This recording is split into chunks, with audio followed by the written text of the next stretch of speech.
Andy, my dude, have you heard of the magical website builder known as Squarespace? Ugh, not another Squarespace ad. I feel like every podcast is sponsored by them. Hey, don't knock it till you try it. Yes, okay, it is overhyped, but actually it lives up to the hype. Squarespace is like a website fairy godmother. With a click of a button, your site transforms into a beautiful masterpiece. A website fairy godmother? That sounds interesting.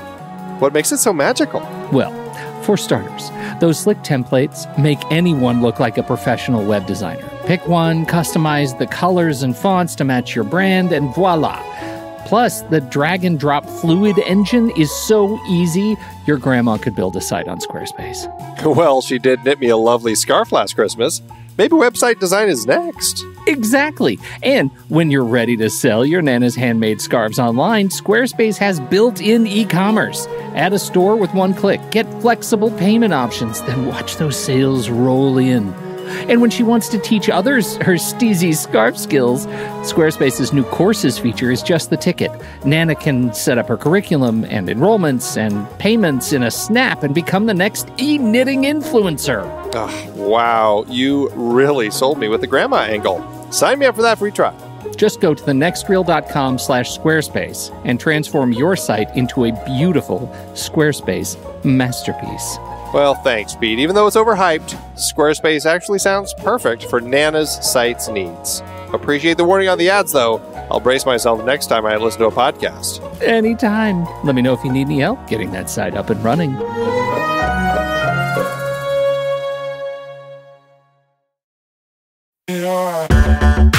Andy, can you believe we've almost hit 700 episodes of The Next Reel? I know, it's crazy. And with all the other episodes in our family of podcasts, we are well over 1,200 episodes of movie conversation. It's really pretty amazing that we've gotten to have these in-depth movie chats every week for over a decade now. And we couldn't have done it without our loyal community of film fans. Their support over the years has meant so much. For sure. That reminds me, we should give the merch store a shout out. Buying shirts from thenextreel.com/merch is a great way listeners can continue to support the show. Plus, they get to sport our great designs. Absolutely. I think sometimes folks forget we have a variety of shirts, mugs, phone cases, and more available. In fact, a great place to start is with a shirt sporting the Next Reel's logo. We also have that classic Fast Times Spicoli Surf School tee, or the weirdly popular Rusty's European Tour shirt. The one from National Lampoon's European Vacation. Why is that so popular? Search me, but we have sold a ridiculous number of those. I guess there are a lot of Rustys taking trips to Europe? We're always adding new designs based on movies we've covered, like our brand new design for a streetcar named Desire, featuring a streetcar named Desire. So if you want to rep your love of TNR and films, head to thenextreel.com/merch. Every purchase helps us continue to have these weekly in-depth conversations. So visit thenextreel.com/merch today. And as always, thanks for listening and being a part of the Next Reel community. We've got lots more great movie chats coming your way. What do you think of this trailer, Andy? Were there enough rebels and or causes for your taste? No. But technically, there should be no causes. So I guess to that end, that worked. Oh, you know what? You're absolutely right. I misstated.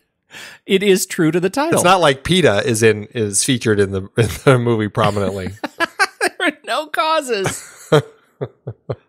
Yep, we checked that one off. Outstanding. Yes, absolutely. But, there's not a lot of rebelling. And that, I guess largely it really is, hey, James Dean's in another great movie. Check it out. They don't even here care. You'll see him in a dark theater. And here you'll see him driving a dark car. Right. And Warner Brothers loves to highlight themselves again. It's Warner Brothers again lights the motion picture screens of the world with the dramatic force and fire of James Dean, the dynamic star of East of Eden, in a story that daringly meets the challenge of today's most vital controversy. What is that controversy? Do you know what it is? I guess it's rebels who don't have causes. Who don't have causes. I guess that's it. Is that the controversy? It's okay to rebel if you have a cause. Yeah. Is that what they're trying to say? I'm not quite sure. If you're going to rebel, have a purpose, at least. Yeah. else you're a savage teen. It's it's a little bit bananas, but we do get a couple of scenes in the movie, in the trailer, that are iconic. And the first one is obviously "You're tearing me apart," right? Which is highlighted in the opening sequence. We'll talk about that later. We get some family struggle, and we get that weird that weird scene with Natalie Wood and James Dean where they're lying on the ground, and she like rubs her face against his face, like nose to lip to nose, and eventually they kiss, and otherwise it's super awkward. I don't know what what message is there. Your lips are soft. That's the message. It was so... Am I alone? It seems like you're not reacting as I expected you to. I looked at that. I was like slapping my forehead. That is so weird. It's young love. This is like first kissy sort of stuff. They're experiencing like all those new sensations. I guess it didn't bug me very much. I thought it was fine. Maybe it bugged me because they actually look like adults. What bugged me was sensitive. So sensitive, its performances will throb deep in your heart. So powerful, its story will etch deep in your memory. Ugh. As he kicks a family painting. It's really great. In terms I'd love of to hear a movie trailer voice guy reading these lines. Yes. Yes. In terms of its work as a trailer, did it make you want to see the movie? Okay. I was thinking about this because technically it doesn't, but what it's selling is James Dean. And this is right on the heels of East of Eden and just an explosion of James Dean and kind of that connection that teen audiences were having with him in theaters.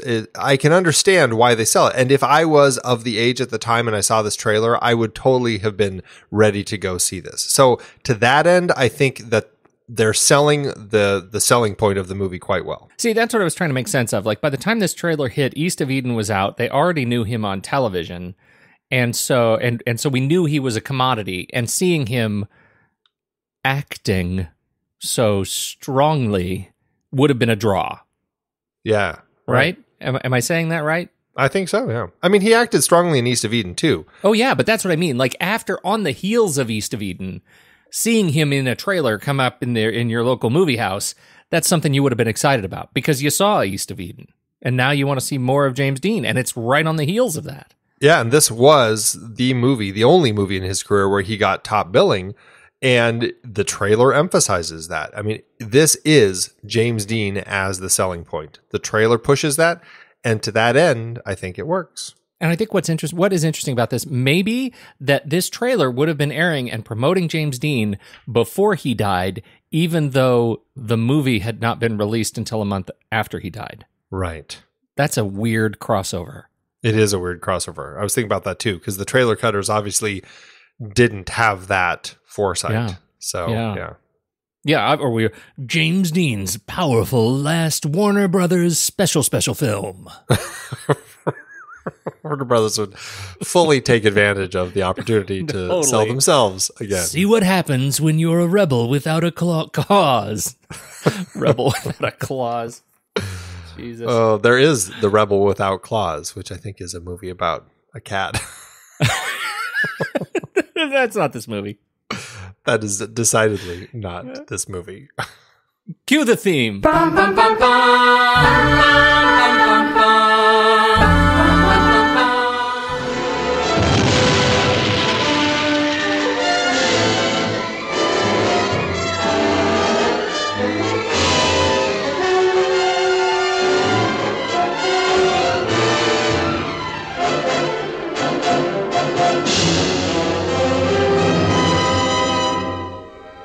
You know what kind of drunken brawls those parties turn into. It's no place for kids. A minute ago, you said you didn't care if he drinks. He said a little drink. You're tearing me apart! What? You say one thing, he says another, and everybody changes back again! This is The Next Reel, everybody. I'm Pete Wright, and that right over there is Andy Nelson. Hey. And we spoil movies. Tonight on the show, Jimmy, Natalie, and Sal are having trouble with teenage delinquency this week in Nicholas Ray's 1955 film, Rebel Without a Cause. Before we get into that, you should learn more about us at thenextreel.com, subscribe to the show in your favorite podcast app, or follow us on Twitter and Facebook at The Next Reel. And if you enjoy tuning in and are interested in supporting our ongoing work investigating great film, please consider a regular donation through our Patreon page. You'll get to join our back-channel conversations on Discord, help us pick movies for upcoming series, and listen to the members-only weekend show, The Saturday Matinee, where we talk movies, trailers, and more. Plus, we have a battle of the lists of movies related to our show that week. In honor of the film we're talking about tonight, this week's list will be movies dealing with teen angst. Just head on over to patreon.com/thenextreel. Hey, Andy, I'm going off script. Oh! Yeah, I just want to say one of the perks that we have over on Patreon is, once you become a Patreon member, you get to join us for the pre-show live chat for our film board recordings. And we just had one when we recorded our chat on Beirut last weekend. That's right, yeah. And it was really fantastic. So thanks to everyone who showed up for that. And I hope that listeners who are considering Patreon will give that a shot, because it's really fun. It's really fun to connect over on Discord by voice and hear everybody talking about the movie and movies and tabletop gaming and whatever you want to talk about. We're all hanging out there for a half hour, 45 minutes before we actually start the real show. And so definitely show up for that. It's really fun. Patreon.com/thenextreel. All right, I'm done. Awesome. No, I don't want you to go to the police. There were other people. Why should you be the only one involved? But I am involved. We are all involved. Mom, a kid was killed tonight. This is all going too fast for me. You better give me something. You better give me something fast. Andy, this movie has always been equal parts delight and curiosity for me. I can see that. Can you? It's a movie. The first 18 minutes of the movie, they're in the police station. They're sort of setting up the case for the movie, and I find it a stunningly weak case. Like, it's a movie that on the surface I should not enjoy, because the conflict exists only because of whiny teens. And I find that less compelling than I think other stories. Well, I would hardly disagree with you on that statement. I don't think that it's about whiny teens. I think that this is an example of a parental failure, and that's what we're largely seeing in the opening. You know, we've got 3 examples of well, I shouldn't say 3 examples, but we certainly have 2 strong examples of parental failure, and a third example with Judy's case, where it's, I guess you could say, a father and daughter who are struggling with the idea of her growing up and becoming a woman, and how do they each reconcile that? And in that case, I don't want to call her a whiny teen, but certainly someone struggling with her growing emotions as she goes through her special time and stuff. Okay, look. First of all, I think you interrupted me to disagree too early, because. Okay. I wasn't finished yet. Oh, I see. You got to hear me out, man.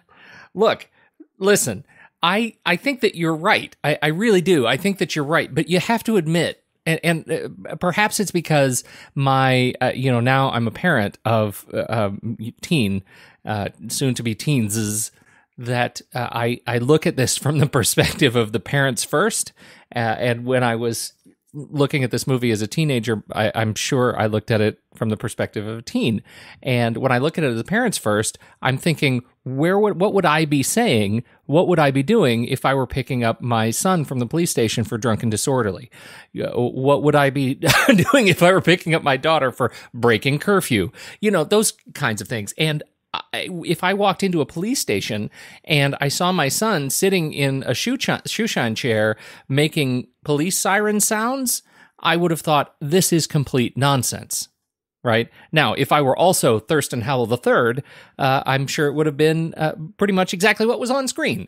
But I find that opening sequence on first blush to be a story about nonsense teens.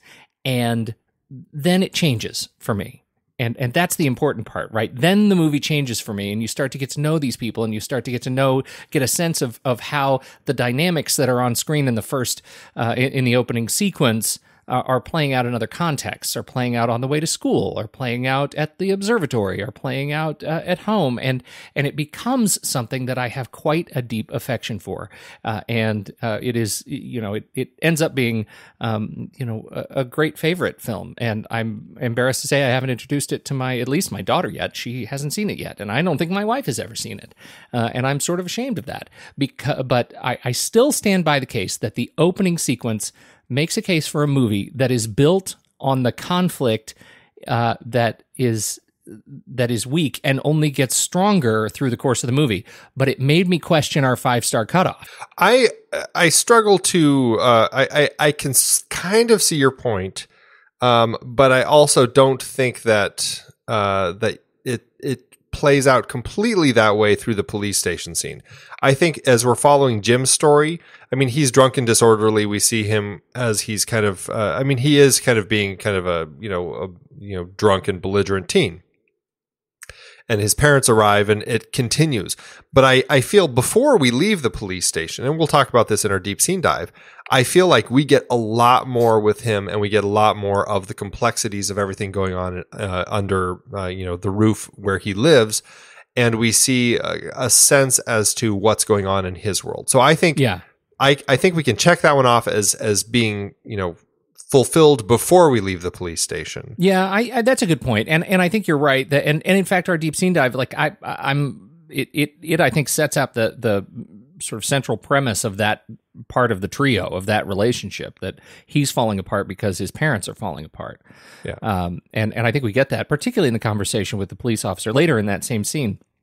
Very valuable stuff, but I also think that we have to see. I sort of feel like we have to see Jim and the teens in this light as the rebellious teens doing the absurd stuff early, so that we can get the meaning of, and we can go on this journey to better understand what is going on in that sort of undercurrent, what is driving them to act the way they are. And I don't think it'd be as valuable a journey if we didn't start with at least just a little dose of, they're just being dumb teens. Well, and I think that's part of the idea here, because, I mean, I know they really looked at juvenile delinquency as they were putting the story together and trying to come up with this whole thing, kind of selling middle America, but juvenile delinquents. And to that end, I mean, it's, they're really kind of, they're not reaching maybe far enough as far as the delinquency that they're doing. I mean, certainly Plato's been killing puppies, so that's a little extreme. But in Judy's case, I mean, yes, she's just, she ran away from home and is essentially kind of wandering the streets, and the police pick her up because they think that she might be, looking for a companionship sort of situation. Hers is, I think, the weakest case as far as being a delinquent. But I think when you look at the psychology of what's going on, I can see where maybe they were aiming for, as far as with her, because it's that sense of this rift between a growing girl and her parents. And I think a lot of that came up for me when she was having the conversation with the police officer, the detective, and really seems to have this issue with her father, and you get this kind of electric complex sense of the situation going on with her. And what really struck for me is, they say, "Can we call your father?" And she finally agrees, and then they come back in and they say, "Your mother's on her way." And it's like that, like, creates this break in her again, where it's just like, "You said you were calling my father." That to me was, I think, for me, the key moment that really clued me into what was going on with Judy and everything with her. Yeah, I think so too. And Judy in particular. I mean, it may have seemed like a rather anemic break for her to even end up in the police station in the first place. I agree with you. It was the weakest of the three, but it was also of a time. And, yeah, absolutely. Certainly much more of an egregious violation than it is today. And to cap that point, there's a scene later in the movie where we actually have her, trying to have a moment with her dad. And it seems like such a small scene, like such a scene that at first blush would be easy to cut. But I think it demonstrates what you're talking about, the way the father has shunned her when she tries to kiss him on the cheek, right? I mean, it is seen as such a violation. And highlights that, the way she is changing has changed the way he relates to her, and that whole father-daughter relationship is just torn apart, and all because he doesn't know how to handle the fact that she was a little girl and now she is a woman, and that's just crazy making for him. And I find that really interesting, and it makes her whole angle much more valuable. Well, and certainly more heartbreaking, and maybe it's again through the eyes of an adult male in 1955 who's the father of a young daughter as she grows into womanhood. Maybe there is a more difficult sense of being able to kind of accept the emotional connection you still have with your child, even though she's now a woman.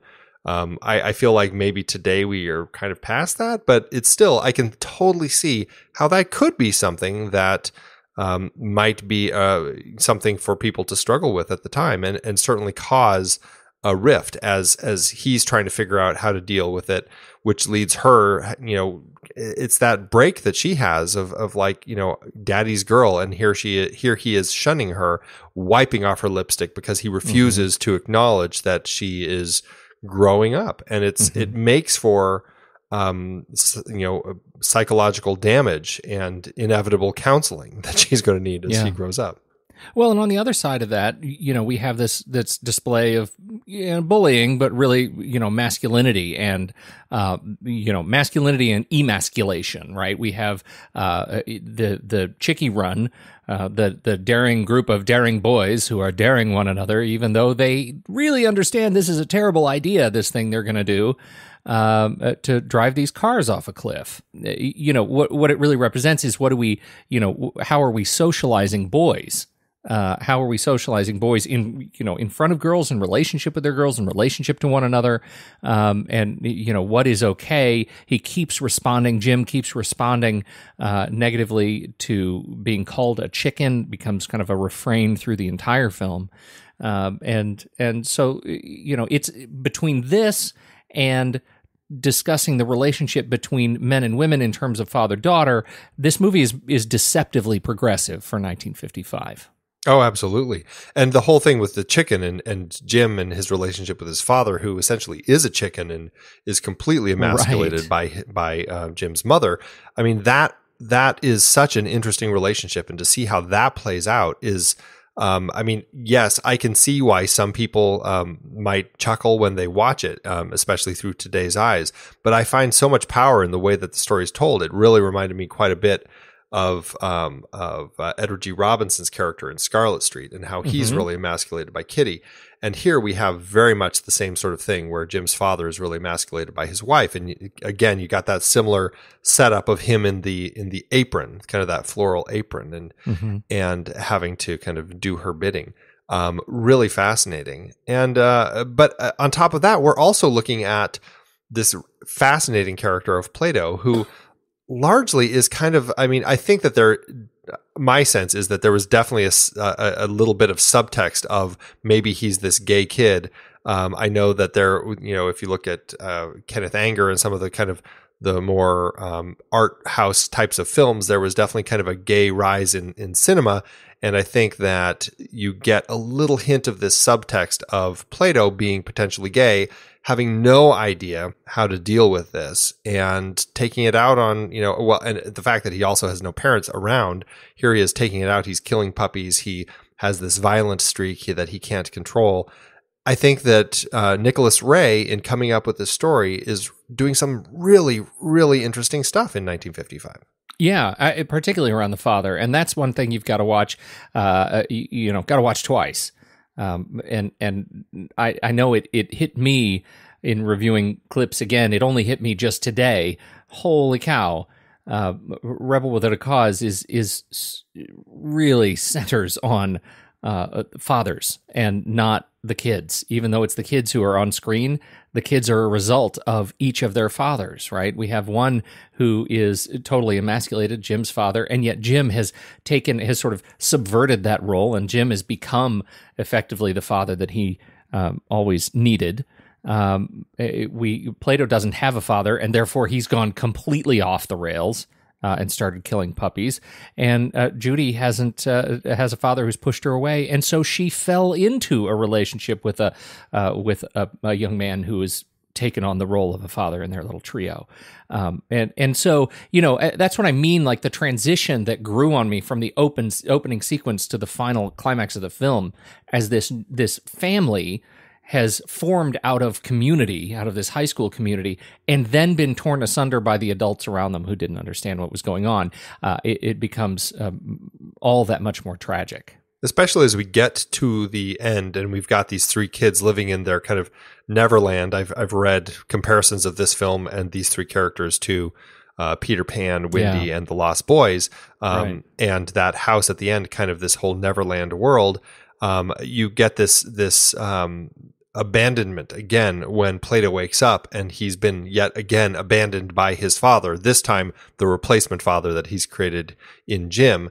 And it pushes him over the edge into this dark place, and it pushes him to a place where he starts shooting at people, and it pushes Jim to a place where he is trying to be the father that his father never was for him, only to realize that he can't stop Plato from basically running out and getting killed. And it's like this lesson that he learns, that there's a lot more to being a father than just not being a chicken and standing up for yourself. I mean, you're not always going to be a victor. And I thought that was a really interesting way to tie things up. Yeah, I think so too. It was also so beautifully portrayed, and the just visual of the film was so stunning. And I've been thinking about you all week. How did you watch it? Did you manage to get the full widescreen?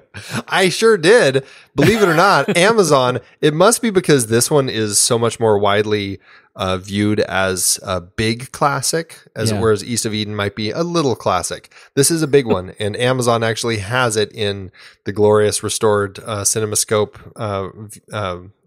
picture, and so I didn't have to write a negative Amazon review for this, unfortunately. I was looking for it. I wanted to pick it for tonight.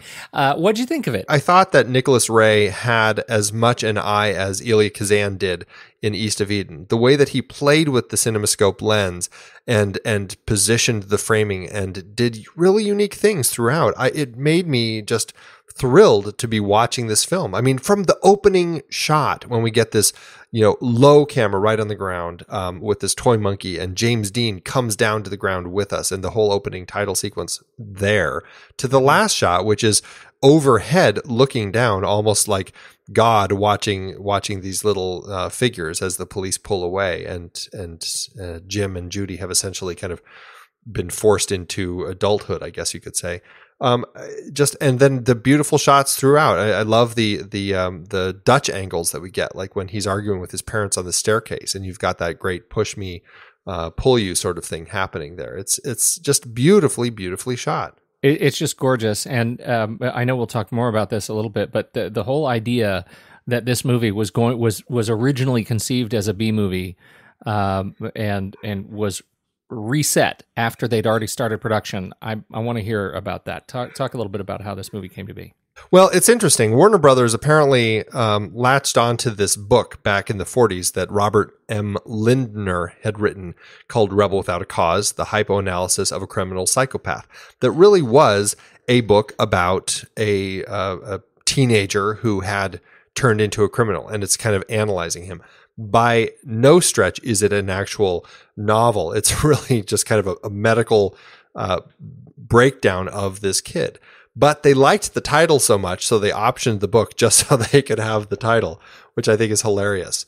Now, Nicholas Ray, who I find a really fascinating director, and I'm sure we'll talk more about him, he had been doing a lot of films. I think he had just finished Johnny Guitar, and was trying to find something different to do. And he actually proposed this whole idea of making a film that represented these angst-ridden teenagers that weren't necessarily like kids from the ghetto, which is, if you had teenagers that were angst-ridden at the time, it was because they lived in the ghetto in cinema. So he, and at the time, luckily, Warner Brothers was also trying to find a way to tap more into the teenage audience. So they sent him this book. He didn't really like it, but he he took the idea and he wrote this treatment called The Blind Run. Now, this is a funny little bit. It says, which opened with staggeringly graphic introductions for its teenage characters, all based on actual events. One teen boy sets a man on fire and watches as his victim burns. 3 teen boys strip down and whip a young girl. 2 teen drivers race down a dark tunnel toward one another, hence the title, The Blind Run. It's like really graphic stuff. Luckily, Warner Brothers like, maybe it's a little too far. And so Nicholas Ray, he got a non-negotiable story credit. And then Warner Brothers proceeded to hire a couple writers. They went through tons of interviews with people in the juvenile delinquent prisons and judges and juveniles themselves. They started writing the script. Leon Uris and David Weisbart were working on it. And I guess Uris was fired. He had this whole idea about making this town called Rayfield, in which small town America is rocked by a rash of teen crime. That idea and the title named after its director, Nicholas Ray, said it made him want to vomit. And so Uris was hired. And then he found James Dean, and that connection really kind of helped him as they started bonding. And kind of James Dean, as we talked about last week, had his own parental issues. And then the studio brought in Irving Schulman as a writer, and they tapped in quite nicely. And Schulman was really able to develop it quite far. He brought in the idea of the Chicky Run and added the planetarium. Where he ended up struggling was the climax, and he and Ray had a lot of disagreements over that. So he was fired, and then Ray brought in this final writer, Stuart Stern, who he is the one who really kind of helped condense the script and find the voices for the teens and bring in all the last bits and pieces that the story needed. And he kind of, between the two of them, they had that whole kind of idea of it feeling very much like Peter Pan with these 3 kids. And so that was really the sense of it. What I think was funny is the two of them had this whole idea that a lot of the film is kind of this fantastical mind of the teenager. And in early notes, Ray wanted to form sequences with 2 simultaneous elements, one that was going to be based in reality and the other based in Luis Buñuel inspired sequences of surreal fantasy from the teenage perspective, which I can't even imagine what that movie would look like. But luckily, this final writer, Stern, had enough of a relationship with him where he was able to go, maybe we shouldn't go quite that far, which led to the film that we have. Thank goodness. I can't wait to see, when Warner Brothers runs out of ideas and actually makes the book Rebel Without a Cause, the hypoanalysis of the psychotic teen. Because that's coming. I mean, that's coming. You know it's coming, right. Oh, God help us all. Deep scene dive, Andy. Let's do it. This scene is in the first 18 minutes. Right in the middle of it, we have Jim's parents. They show up to bring him home again for the drunk and disorderly. It starts right about 10 minutes and it lasts about 2 minutes, where we have James Dean. We have Jim Backus as Frank Stark, his dad. We have Anne Duran, Edward Platt as the inspector, and Virginia Brissac as Grandma Stark. What do you think about this scene? This scene is where we learn that there's so much more going on in Jim's life than him just being this unruly teen that's picked up. This is where we really start to see a kid who is kind of broken because the way that things are happening at home. He needs a strong father figure, and his father isn't punishing him at all. His father's just like, these kids, they drink. I can't remember what he says, but I did the same thing. Loaded, honey. Right. He's so nonchalant about the fact that his son is at jail. And then you get the contrast of that with how Carol acts with Frank and is so, I guess you could say, stark with him. She's very direct and negative and is very upset and pushing Frank. And you can see the way that their negative relationship and all the negative elements within their relationship is really pushing Jim to a point where he just can't handle it anymore. And it's pushing him to do these things that he's doing. I think it's a strong scene, and it really is kind of that emotional reveal to us as the audience of what's going on in Jim's life as he kind of blows up for his parents before he goes and has his private conversation with the inspector. one of the things that stands out for me is just the smart writing to demonstrate in 2 minutes just how complex this family dynamic is, right? When you have the mother and father going back and forth with the, and I joke about that line, but she says, can't you answer? What's the matter with you anyhow? And the father jumps in and says, he's loaded, honey. And the mother turns around and says, I was talking to Jim. Right? I mean, those sorts of dynamics. We talk about the father wearing the feathered or the flowered apron later, but this is the seed being planted for that sequence, right? Where the father is just in word, completely emasculated to the mother, and that is challenging the 1950s family dynamic, and it's doing it right in a police station. Which is just fantastic. The other is the grandmother, I think, who's always and framed in the back of these three. They're like this, we have the father in the front and the mother to screen right, and we have the grandmother in the back, and the grandmother is clearly on the mother's side, so you get this dynamic where the father is totally outnumbered, and in those sequences, one of the things I think is most interesting is we don't.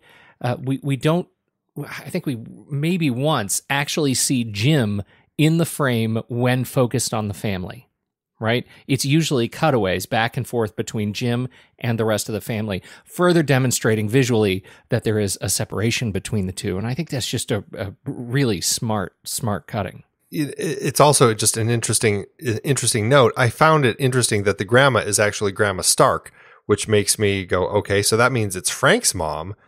And she's on Carol's side, so she's as bad as Carol. And maybe that's why he is the way he is. If he's been getting it from his mother all of his life, right? But yeah, right. I agree. It's a beautifully shot and constructed scene. The way that we set up Jim as he's kind of buried, and when he's sitting in the seat, I mean, especially in his like emotional "you're tearing me apart" bit. It does seem like, I mean, the camera's kind of not overhead, but it's higher than him looking down on him. And it feels very compressed, like he feels trapped. And that, I think, is something that is really effectively conveyed in this scene. And the other thing that I really appreciate in this is just the subtext and the way that there is so much subtext flying through this. I mean, maybe not from Jim, who is very, flat out pointing out all of this stuff, but with Frank and Carol, certainly. And I love the way that the inspector so smartly picks up on that and brings Jim in to have a private conversation about all of that. And that was, I thought, a really smartly put together scene, which I think made for a great connection between Jim and this inspector that, again, is broken as Jim comes back later in the film and needs kind of that adult male role model to help him. And again, and by no fault of his own, but the inspector's not there because he's out on a case. A really interesting way that relationship again kind of shows how Jim is just not able to get the help from the adults in his life that he needs. I love being introduced to Jim Backus here as Dad. He is mostly known, I think, as, well, probably one of two, Mr. Magoo or Thurston Howell III. Very much a comedic actor, certainly by reputation. Not funny in this movie. Well, it depends on what you're looking to laugh at. You could certainly argue that especially if you have a younger person watch this, they might immediately just start guffawing as they see a lot of his scenes. But then I think that you have to kind of step back and look at what the movie's saying about it. Because on the surface, yes, I can see why it may come across as funny when he's in his apron and he's dropped the plate and he's, oh, be quiet. I got to do it quiet so I don't wake your mother.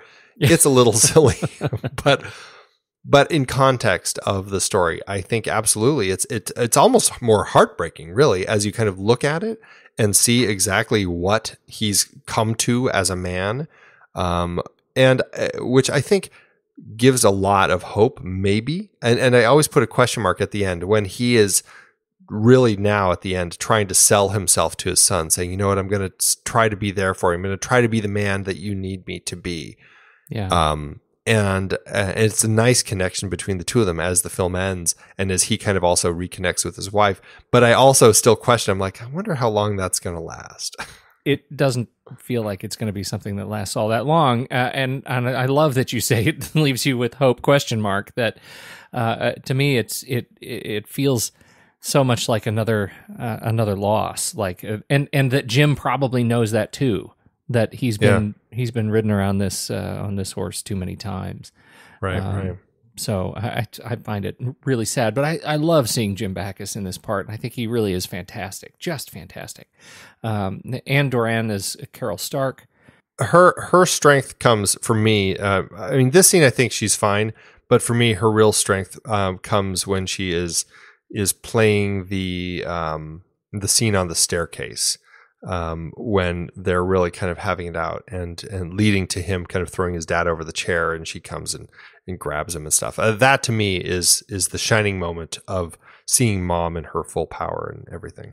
What do you remember her from? Honestly, I mean, I've seen her in things, but I didn't recognize her. She's a face that I know is probably in films that I have seen. Like I look back and I see, oh, well, You Can't Take It With You, certainly. Yeah.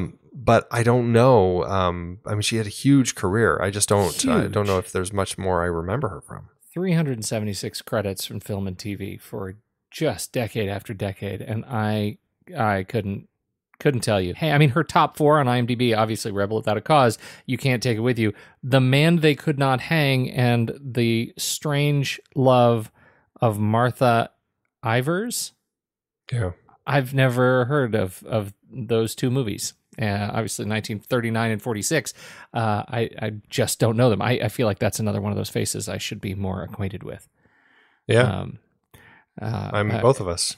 Yeah, that's unfortunate. How about Edward Platt as Inspector Ray Fremick? Again, I think it's more of the writing, but I love how I really find him reading the subtext going on in the scene, and I think that that's just smartly written, the way that he kind of ends up playing that character. Again, another actor who I know I've seen before, but I couldn't tell you where. I see that he was in North by Northwest, but other than that, I don't know. Yeah, it's another one of those faces you would totally see. What I love about his role in particular in the first 15 minutes of the movie is that he demonstrates what it means to be father in this scene by taking the son away from the father. Yeah, right. He has a father-son conversation over the water cooler that the kid has always needed. The kid needed to take a swing at him. He needed to be the sort of gentle authoritarian, to take the swing and dodge it and get the kid on the ground. He needed to show that there's a relationship other than son and whelp to actually socialize properly. And I think it's just so powerful. Not only that, but allowing the son to really kind of have his emotional outburst and say, just punch the desk, take it, do what you need to do, and just allowing that to happen. Yeah. Yeah, it's really powerful. Virginia Brisack as Grandma Stark. Yes. Again, she's only in it in a couple scenes here and I think one other scene later, but she was in Little Foxes, which we've talked about. Yeah. She was Mrs. Hewitt. But other than that, I don't know. This was her last film, I think. I don't know if she retired or what after this, but she was alive for another couple decades. So, I think that she does a good job with the small part that she has. Camera, that was the thing I was super fascinated by. I can't imagine seeing this movie in black and white. Yeah, it's, like you said earlier, they were looking at shooting it as a kind of a B picture with not as much of a budget. But then when Jack Warner was like, oh, this James Dean kid, he's turning into something. Let's throw Warner color on it and shoot it, make it as big and bold as we can. And of course that threw Ray into a complete fever pitch as he had to kind of run around and frantically develop kind of this whole additional element of color in the film and coming up with new color designs and really just kind of playing around with it, getting the kids into bright colors and putting all the adults in muted colors, doing the bright red for James Dean, which they said would serve as a warning of his kinetic emotional state, and Natalie Wood's red and pinks implying her welcome supple sexuality. And then well, I think with Plato, his confused sexuality and identity put him in tweeds and mismatched socks. Speaking of Natalie Wood in particular. I was watching one of the behind the scenes, right behind the camera, and it was this narrated thing, or walking around showing the on location setup that Warner brought to Griffith Observatory. And this is how the interviewer, the narrator, introduces Natalie Wood. Here's Natalie Wood, the kind of fresh young face and macaroni-proof young figure that the industry is always seeking. And who isn't? What? Like, what kind of lech even writes that? And what in all get out is a macaroni-proof young figure? Wow. Yeah. Yeah, sorry, Natalie. Oh, my. I mean, she's 16 years old when she was making this movie. 16 years old. Macaroni-proof young figure.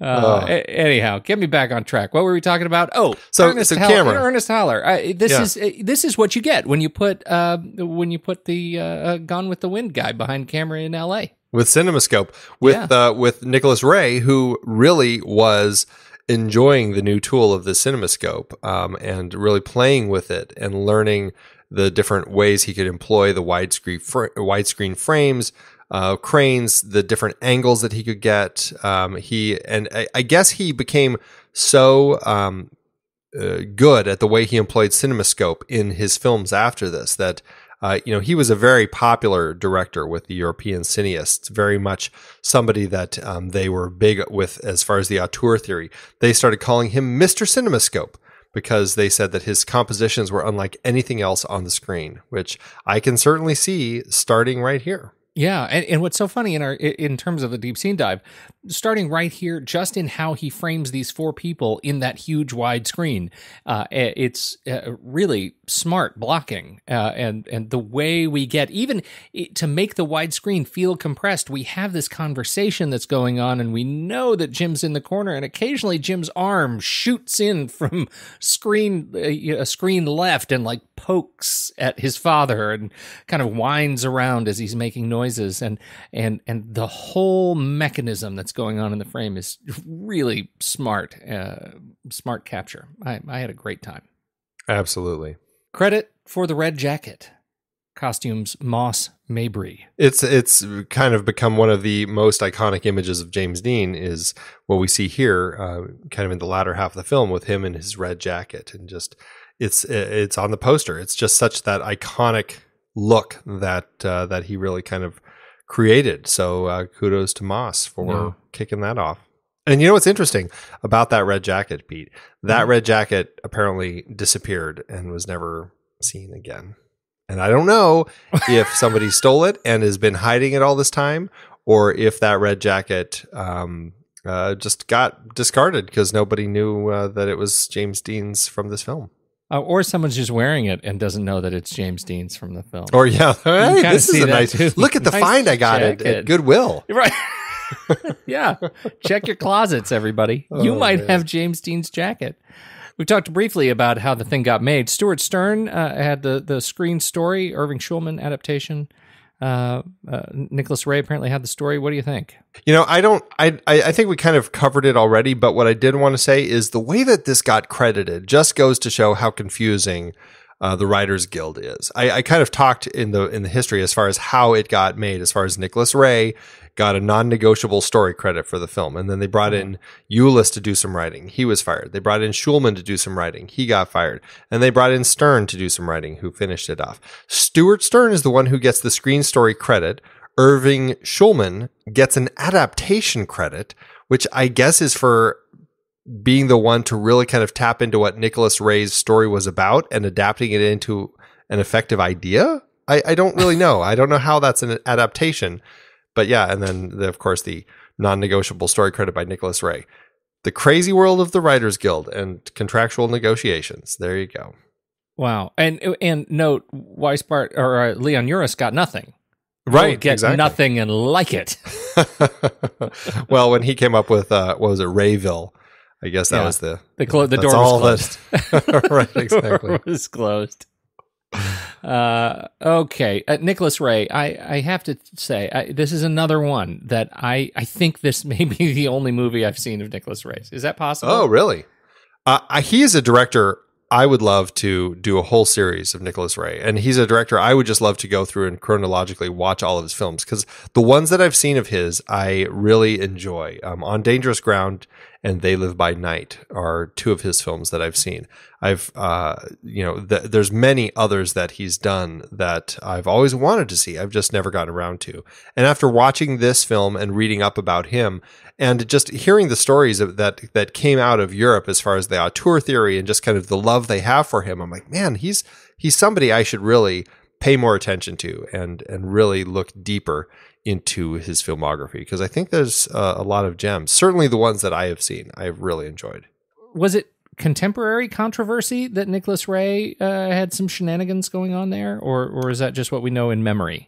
Nicholas Ray was certainly somebody who was surrounded by some stories. I think that he was kind of pulled apart from his kids from his first wife. I don't think he had a lot of time with them. And then I think his eldest son ended up sleeping with his second wife or something crazy. Oh, dear. Like, yeah, he certainly has had some controversy in his life. That was something that I think was big at the time.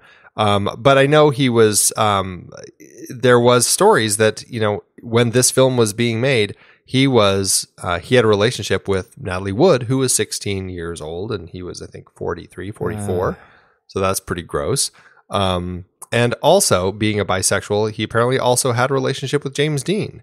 Which is, it's interesting that, he's, very much, and I think he was still married at the time. So it's just, I don't know what that says about Hollywood or Nicholas Ray, but, he was certainly somebody who was connected, I think, more with the youth and was drawn to that. I know that hearing stories about, I guess he had a lot of get-togethers and parties. He was staying at the Chateau Marmont in Beverly Hills, and he would always have parties there with all of the young performers. They all seemed to come and gravitate to him. And when the adult actors would come and join in, like Jim Backus or Anne Duran, they always felt like they didn't quite get it, and they felt not a part of it. And I think it was because this connection that Ray had with the youth, which it just leaves to gross thoughts and stuff when you hear that. And I guess it was so much because Natalie was also having a relationship with Dennis Hopper, who's in the film, right. And I guess that it bothered Ray so much that he had Natalie Wood's parents tell her to stop seeing Dennis Hopper. Oh my goodness! Oh dear! That's super gross. Natalie Wood was 16 at the time, right? And she had a fine story. She was not originally targeted for this part. I guess that Ray thought she was a little too adult. She had been, I don't know if she had just been typecast or what, but he said that she wasn't enough of a wild teen character. And then I guess she got in a car accident. He went to the hospital and saw her, and the doctor was mumbling and called her a goddamn juvenile delinquent. And apparently she yelled out to Ray, "Did you hear what he called me, Nick? He called me a goddamn juvenile delinquent. Now do I get the part?" Charming. Natalie, you young, fresh-faced, macaroni-proof young figure. Oh, man. She'd already worked with Dean before, sort of? Yeah. I think the year before, in a TV drama that was called I'm a Fool. She was Dean's crush. So they had a working relationship already. And I think it comes across on screen. I think that they have great screen chemistry. Sal Mineo is Plato. He was 15 at the time. Sal Mineo just has this amazing presence on screen. I guess, he was gay and had, I don't know if he was out at all, but it was certainly something that they played with here. And I guess James Dean talked to him and said, he encouraged him, hey, look at me the same way that I'm looking at Judy, to kind of help create that strange, there's this father-son relationship, but there's also this strange sexual tension going on there, which is pretty interesting. I find it so interesting for them to tap into that, especially as such young actors. Young actors in 1955. It's just Right, everything is out of character about that experience. Knowing that, watching that, and he marks the third in the trio of really sad ends. Obviously, James Dean died in a horrible car accident. Just a month before the film was released. Natalie Wood was, and I'm saying air quotes, drowned in 1981, and Sal Mineo was murdered on his way home from an event in 1970 something? 1976. 76. Yeah. Stabbed to death, right? Stabbed, yeah. I mean, it's just crazy. I guess, coincidence is what it is. I mean, there's certainly no no connection other than these three in this movie dying in horrible ways. And I just find it it's really like the Poltergeist kids. Yeah. It's just a weird connection that's, there's no real thing there other than just a sad happenstance. Sad end for three people that had such a obviously interesting and deep connection in this movie. So that was it. Who else stands out for you in the cast? The only other person that I wanted to talk about, who I mentioned already, was just that Dennis Hopper. This is his first film, and he plays Goon. He's one of Buzz's guys. Yeah. And this is his first film. What was interesting is he said that from his perspective, James Dean was pretty much co-directing the movie, but from other people who knew James Dean and knew Nicholas Ray, they said really it was just the way that Ray was this master manipulator of his young stars, and he was encouraging their behavior so that he could get the performances that he wanted. But I can see that from another kid who's in the film, Yeah, right. Totally. But I would just say, I thought that was the only other person I wanted to talk about, but we should just mention Corey Allen as Buzz Gunderson. Corey Allen went on to do just a ton of directing on television and has directed some of my favorite episodes of Star Trek and The Next Generation and Deep Space Nine, but also behind some brilliant episodes of The Paper Chase, which was a classic in my youth, and Hunter. Oh my goodness! I mean, he's behind. His just name scores across, television of the 70s, 80s. And early 90s, I would say. So it's fascinating to see kind of where he went from it was within about 10 years after his role in Rebel Without a Cause. Wow, you're not kidding. He's got quite the career. Yeah, it really surprised me to see all those. So, he wasn't with any particular show as a regular, right? He was a not so regular contributor to so many shows. And I certainly couldn't tell you which episodes of these shows in the 70s and 80s, but I can tell you that the Maquis Part 2, his last episode that he did with Deep Space Nine, is one of my very favorites of that entire series. Journey's End was another fantastic episode, finale of season 7 of Star Trek: The Next Generation. So anyway, it's awesome. It's great stuff. Great stuff. Absolutely. Great sensibility behind the camera. Anyway, iconic locations for this movie, so much so that there's actually a bust of James Dean at the Griffith Observatory to this day, as far as I understand it. The Griffith Observatory is an iconic Los Angeles location. I'd be hard pressed to go back in time through film history and say, where was it before this film? But certainly after, I can name a few examples.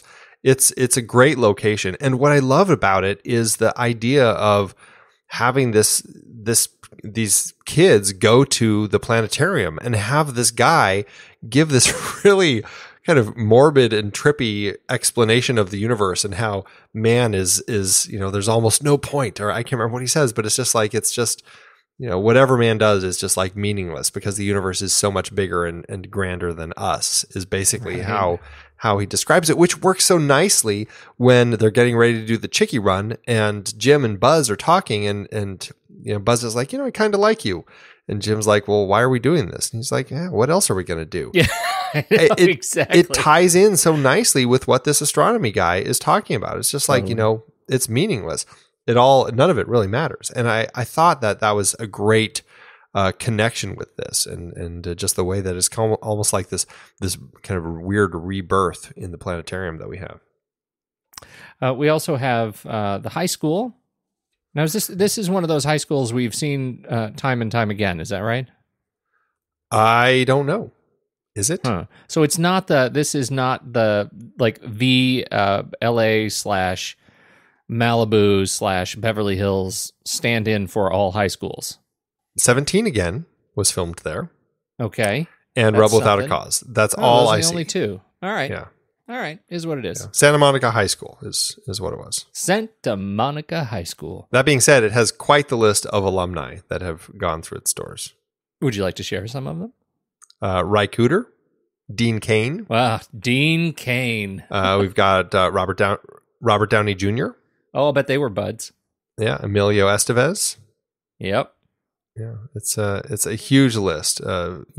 Sports people, scientists, actors. Amber Tamlin, a new or more recent one. Yeah. Even Robert Wagner.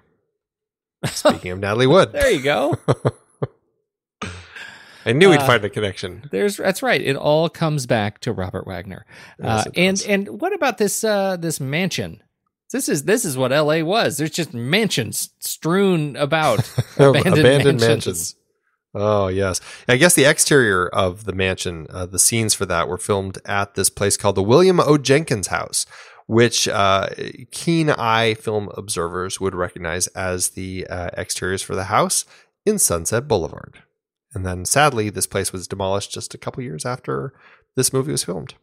Are you one of those keen-eyed watchers? I didn't. It looked familiar. Connection. It looked familiar, but I didn't piece it together. Music, Andy. We're back. He's back. Leonard Rosenman.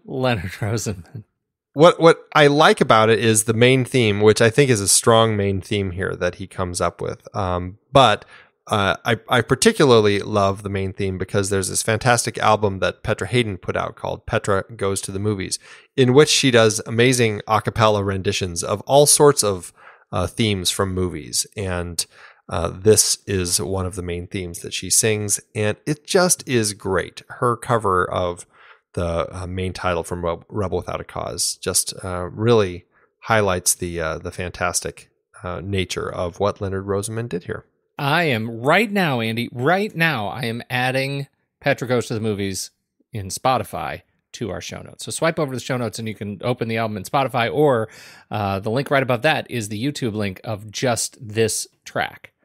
Which is really great. It's really great. In fact, by now, you will have heard a few seconds of it earlier in the show, and you may have thought, hey, I didn't know the trailer opened in a cappella. It doesn't. That's Petra, because she's awesome, and you didn't even know better.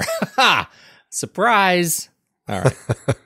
Facts and tidbits, Andy. Cue the facts and tidbits. Yeah, just a few little notes. This is one of those things when you circle elements around a person like James Dean, who died in a tragic way and created this cult status afterward. There are people who find elements of this film to be worth a lot of money. The switchblade that he uses in the fight scene at Griffith Observatory was up for auction in 2015, and it had an estimated value, or I think the winning bid went for $12,000 for that little switchblade, which is crazy. Wow.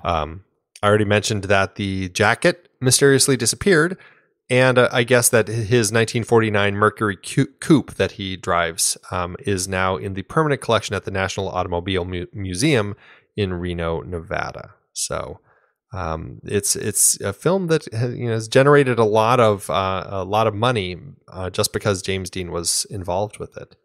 That being said, Pete, there are elements of this film that some people didn't like so much, at least at the time. In 1955, this movie was banned in New Zealand by the censor because they feared it would incite teenage delinquency. But okay, come on. This is these were delinquent teens at the time, apparently. It's but in the title, right? They were rebels. They did release the film the following year. They had to cut some scenes out, but they did release it. Same thing in Britain. The film was released with scenes cut and with an X rating. Oh my goodness. It's because Natalie Wood rubbed her nose all over James Dean's cheek. Oh my! I believe that's what it was, which is so weird because I don't know. I guess I have it in my head that that New Zealand is actually has historically been more forgiving than and less sort of what's the word puritanical than other senses. Maybe I'm thinking about this all wrong. That's because they're all vampires, Pete. You just saw that movie. I did.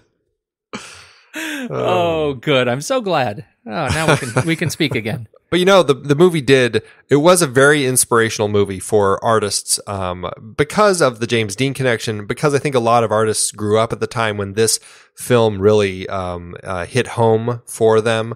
I mean, there are so many songs that we could point to, from American Pie to the Rebel Without a Clue. What's the great Into the Great Wide Open that Tom Petty and the Heartbreakers sing, to Kid Rock, Devil Without a Cause. I mean, it's become like such an iconic pop culture reference that people are going through all the time. It's everywhere. Even our friend Tommy Wiseau, "You're tearing me apart, Lisa." Yes, sadly that did get included, but it's ad infinitum. The references will continue. Okay, let me just say, first of all, well played, Andy. Second, Rebels Without Applause. Rebels Without Applause. That may be my favorite one. Applause. That's, what about the Rebel? The Rebel Without Claws. I think. Fantastic. I'm all still right. set on that. I'm going to have to watch that one now. How to do an award season? It seemed like it was a little film at the time. It had 2 wins and 6 other nominations. Over at the Oscars, it did get 3 nominations. Sal Mineo was nominated for Best Supporting Actor. He lost to Jack Lemmon in Mr. Roberts. Natalie Wood was nominated for Supporting Actress. We talked about this last week because she lost to Jo Van Fleet over at East of Eden. And no nomination for James Dean for this film. His nomination was for East of Eden. The other nomination here was for Nicholas Ray. And this is that weird thing about the story again. So he got a nomination because it was for Best Writing Motion Picture Story, because he came up with the story. He got that non-negotiable credit, and he's the one who gets the nomination. Ugh. But he didn't win. It went to Love Me or Leave Me, written by Daniel Fuchs. So strange. I don't fully understand. But again, those were the nominations. It did, in 1990, though, it did get added to the Library of Congress's National Film Registry as being deemed culturally, historically, and aesthetically significant. So there you go. You know what this movie is called, if it's from the perspective of Sal Mineo's character as he's dying on the steps of the Griffith Observatory, bleeding out from a gunshot wound? Oh, dear. Do I want to know? Rebel Without Some Gauze. Oh, boy. Wow. Do you know, these little strokes of genius, Andy? It's just the little strokes. It is. It is. Really is. I noticed you didn't put that one in your list of inspirations, but I just wanted to make sure that was documented somewhere. Rebel Without Some Gauze. Oh, boy. How did it do in the box office? Well, Nicholas Ray's film cost $1.5 million to make, which is about $13.5 million in today's dollars. The movie had its world premiere in New York City on October 26, 1955, 26 days after James Dean's tragic death. Perhaps for this reason, or because it struck such a chord with teens of the day, or because it was actually a good movie, it opened across the country the next day as a huge success. It went on to make $4.5 million at the box office, or $40.4 million in today's dollars. That gives it an adjusted profit per finished minute of $242,703. Even though I couldn't find the numbers for East of Eden, that film still seemed to do better at the box office than this one, according to that 5 million box office receipts number that I did find. That being said, neither of these films did as well as the #1 movie of the year, Pete, Cinerama Holiday. That's right, Cinerama Holiday, a travelogue film designed specifically to showcase the wonders of the Cinerama format.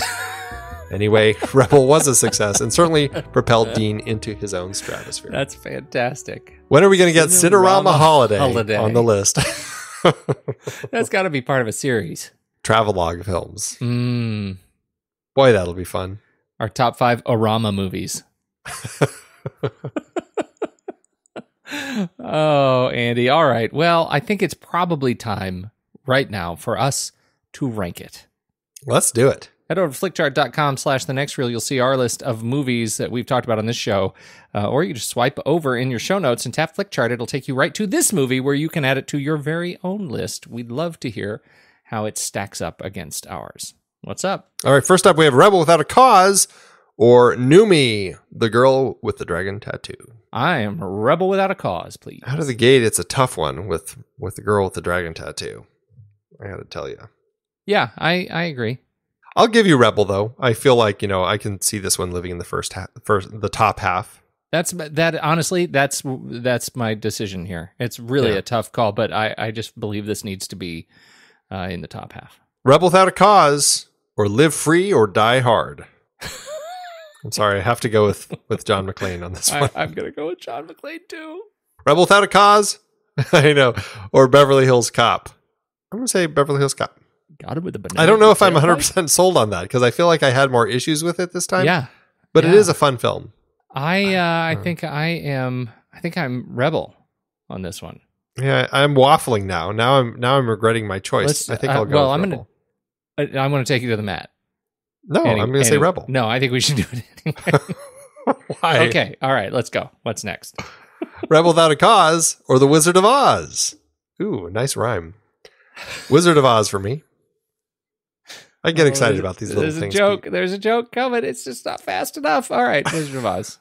Rebel Without a Cause or The Big Lebowski? Lebowski for me. Oh, so Rebel. So Rebel. Let's go. All right, 1, 2, 3. Paper. Rock. Paper. Rock. Oh. Yeah, that was the sound of you losing. That was when you said, oh. Yeah, Oh. Yeah. Rebel Without a Cause or Das Boot? I'm going to say Das Boot. Rebel Without a Cause or Wild Tales? Oh, I don't know. I am torn. I'm going to say Wild Tales, though. Really? Yeah. Okay. God. You can take me to the map. No, I just don't know if I want to. Those were some weird tales. I think they were wild. Up really liking those. I really liked them. Okay. All right. I'll go Wild Tales. That's good. That wedding was a mess. That was really a mess. Rebel Without a Cause or Glengarry Glen Ross? Glengarry Glen Ross. See what I did? I'm trying to build the rhyme into it. No, it's good. Because that's what they're saying right now in oh, here it comes. Here's that joke you're trying to do. It was gonna be way too many layers. It was like hat on top of a hat, maybe on top of a couple of layers of onion, and then another hat. That's what it would have taken to understand my joke. Oh, I want to hear it now. It was all about flipping real estate and subprime loans in Phoenix. I'll just let that hang there if anybody could figure out where I was coming from. Okay. What would you like to do next? Gary Glenn Ross for me. Yep, same for me. Rebel Without a Cause or Star Trek Nemesis?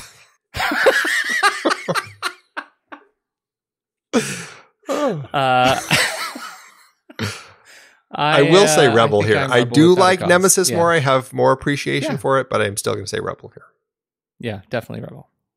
Well, that lands Rebel at 119 on our flick chart. 119 out of 350. That puts it, it's just over the 50% mark at 66%. So it's, it did pretty well for itself. How did it do on your personal flick chart? Almost the same percentage. 1380 out of 3948, which landed it at 65%. I think that this is a sign that my flick chart may be broken, although I'm not too depressed about this. This landed at number 64 out of 1020. Wow. So it puts it at 94%. I don't think, hey, it's a good movie. I don't think there's nothing wrong with liking it, Pete. No, that's really not it. It's that, there are movies that are further down the list that definitely I would rank higher than this movie. And that is just the flick chart curse. Like, it just didn't happen to hit those movies. And you need to do some re-ranking on your chart. Re-rank your Start face. at number 1 and just go to the end. All right. So there you go. Higher on mine than yours. If I were to go by the algorithm, this would be a 4.5 stars film on my letterboxd.com. / the next reel. What do you think? Is it? I don't know. So I'm asking you. You want me to tell you what it is for Is you? that where would you I'm put putting it at 4 stars. I think that there's a lot of strength with the film. I feel like as much as I really appreciate what Nicholas Ray is doing here, I do feel there are some elements that date it a little bit for me.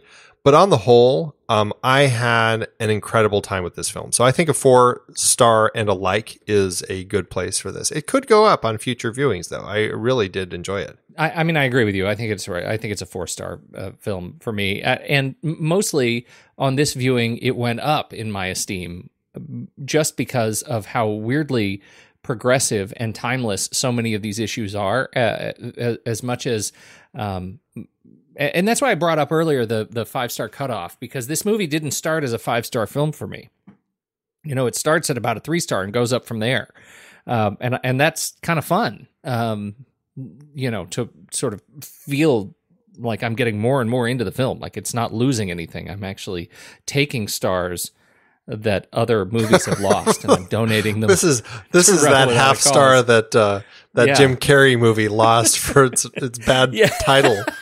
Poster design. I'm going to give that here. Yes, because of the R, the dark thing. Yeah, it was the reversed R. That I'm going to go ahead and give it from 3.5 to 4 to Rebel. I like that idea that there's a finite number of stars out there. You have to... Yeah, it's like Bitcoin. Right, exactly. That's what it is. All of these are bit stars. Oh, that's good.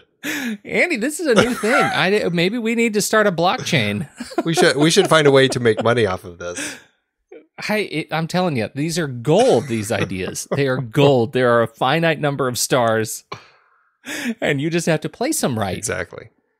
Don't get cocky. All right. Where do we go from here? Well, this is the middle of our James Dean series, and sadly, next week's film is the end. It's the final film that he had just finished shooting before, or I think that he was... I think he had just finished shooting, but the film was not finished shooting. And that was George Stevens' 1956 film, Giant. We're going to be talking about that next week. But don't worry, it's as long as 3 movies. It really is. It is giant. It fits the title nicely. It is giant, yeah. We got the Saturday matinee thing coming up, Andy, for our Patreon subscribers, a special Saturday show. I'm actually not going to be there this week, but I do think we should start talking about what we want to talk about on the show. What's our list going to be this week? Well, this week we already said it, tying into our show with James Dean, we're doing Teen Angst. But next week for Giant, I think that we should start talking about ideas here, and then throw those ideas out to our Patreon supporters over on Discord, and then they get a vote on it. But what are some ideas? What do you think we should do for Giant? Well, let me tell you, here's what I can't contribute. I still haven't seen the movie, remember? This is the one movie of his that I haven't seen. I hear you. And you know what? I'm a non-contributing But you zero. know what I think that we could do as one of our options? Films with giants. I'm going to take that one. Thank you. In no way does that tie into the movie at all. But hey, why not? I think I've seen some still images of James Dean sitting and looking sweaty. We could do movies that are filmed in places that are hot. So with giants and hot places. Well, he's a rancher. There's him and Rock Hudson and I nailed it. Elizabeth Ranchers Taylor. get hot.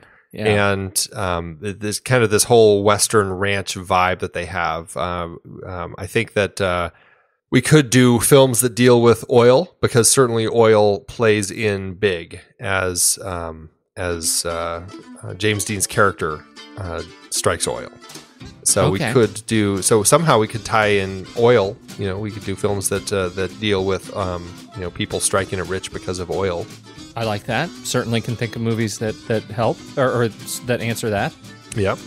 Uh-huh. And what else? There's just the idea of, or what about just big, it might be too broad, but we could just do big Western epics.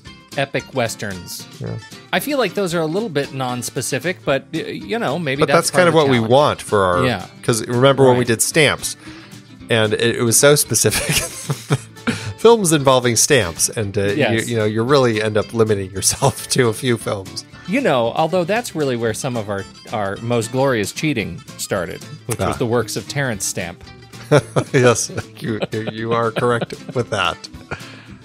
All right. Anyway, I think that's great. So we'll post those over on Discord and get some folks thinking about them and see if we get some good contributions over there. And that will be for not this coming Saturday, next Saturday's conversation. And for those of you who are tuning into this and want to contribute to this vote, head on over to patreon.com/thenextreel. And, for as little as $1 a month, you can be a part of all the fun. I don't even think you have to do anything. You just sign up over there, and you're automatically in our Discord. You just are there, like magic. Wow. There's a link, you just are there. It's fantastic. It is magic. Yeah, it's technology. Next Reel couldn't happen without the hard work of Stephen Smart. He runs the Instagram program, and Ben Steerick helping out over there. Ben Lott of the Blot Spot runs all things on Twitter. And the Next Reel theme, Ragtime Instrumental, can be found over on the SoundCloud page of the good and kind Eli Catlin. You should check that out. When the movie ends, our conversation begins.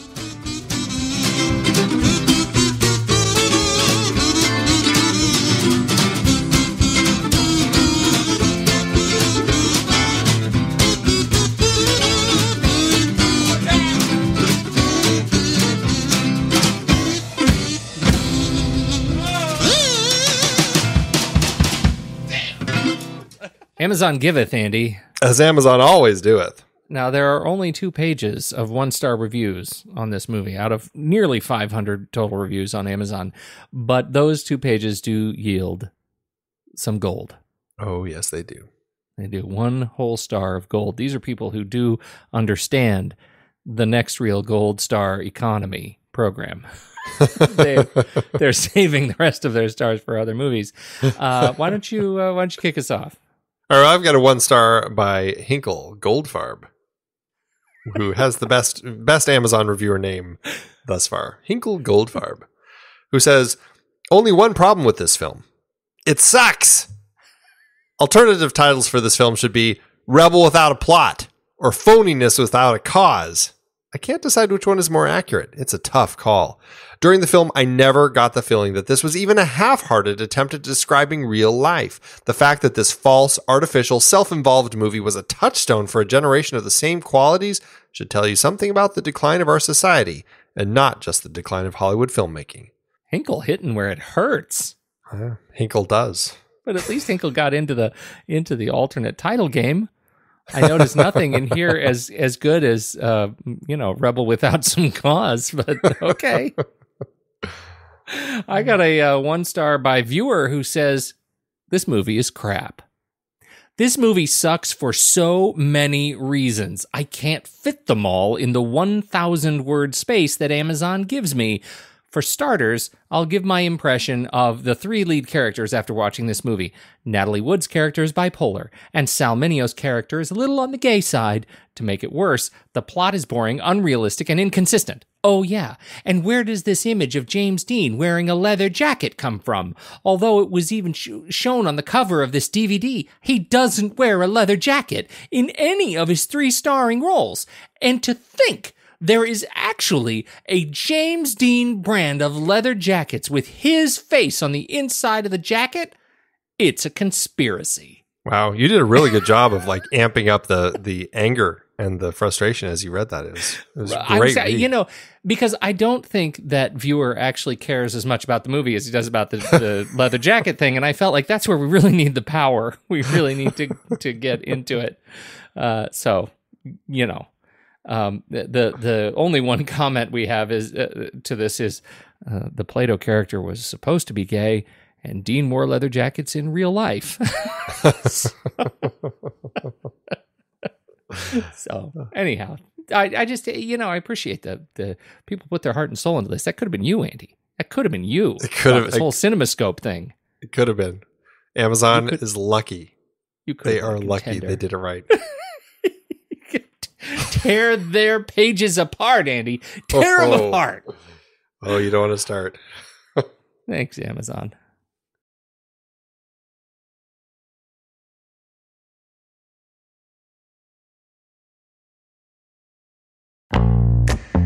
It's hard to believe that we have been having in-depth weekly conversations about movies since 2011. You're telling me producing this show week after week requires a ton of work behind the scenes. If you'd like to help support our efforts, one easy way is by using our originals page when shopping for books and movies we've covered. Just visit thenextreel.com/originals.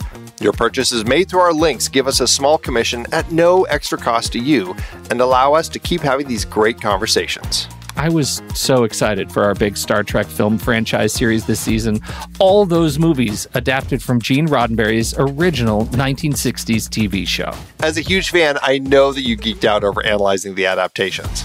Absolutely. From the motion picture to the Kelvin timeline films, seeing the Enterprise crews on the big screen was a dream come true. Our list of source material isn't just all books and plays. We have the original series in our list of source material. You can rent the episodes to watch and enjoy, and support the show in the process. For our Millennium Trilogy series, we covered films adapted from the original books that launched Lisbeth Salander, The Girl with the Dragon Tattoo, The Girl Who Played with Fire, and The Girl Who Kicked the Hornet's Nest. As much as I love Fincher's version, the original Swedish versions are the way to go. We also did our Die Hard series in Season 7. I can't believe Die Hard and Die Hard 2 were adaptations. Two of the greatest action movies ever. Well, one of them at least. The other is awfully fun, though. We revisited the classic Mary Poppins for our 1960s movie musical series. A spoonful of sugar always helps the medicine go down. Old Boy was intense for our Park Chan-wook Vengeance trilogy, and East of Eden and Giant were highlights of our James Dean series. And a fun time travel mind bender with Predestination to cap things off. Find all the books behind these adaptations and more at thenextreel.com/originals. Dive into the source material for your favorite movies. Check it out today, thenextreel.com/originals.